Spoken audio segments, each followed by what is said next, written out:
maanta waxaa inoo soo idlaaday barnaamijkii ciidsiinta ahaa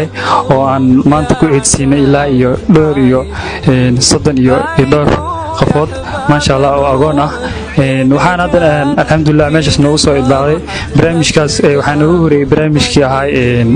afurinta aan afurinay ilaa iyo 40 qoys aan afur ku gaarsiinay oo walaalaheena ah haddana waxaan maanta noo soo dhamaaday barnaamijkii ciidsiinta ahaa oo agoonta waxaan kale u mahadcelinayaa in dhammaan walaalaheena intii macnaha barnaamijkaas ka qayb qaadatay oo dadka walaalahooda soo gaarsiisay sadaqada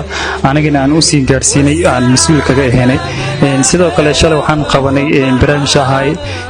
afurin oo raashin karsan aan gaarsiinay ilaa iyo 200 qoys oo shalay aan afurinay oo kaamka Ceeldheere ku afurinay marka ma sha Allah hawlaha soo dhan maanta way noo soo idlaadeen aadan maansantiin dhamaan inta ka qayb qaadatay barnaamijkaas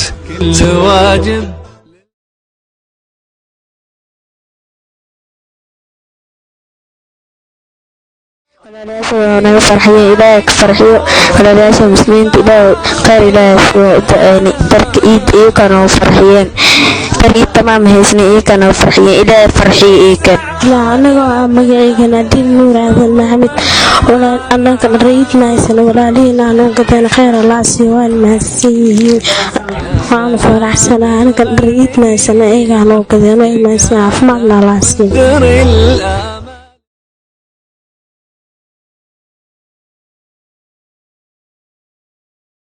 الرحمن الرحيم ولاله الصومالية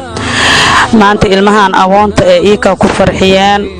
wax qalbigooda ka faraho iikana Allah siiyo idii maanta gacanta ku soo saartan ilaahay iikana keer asiiyo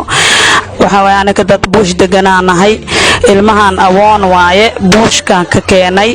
haddana keer Allah siiyo waana garab qabteen si iikana qalbigooda jecel Allah u yeelo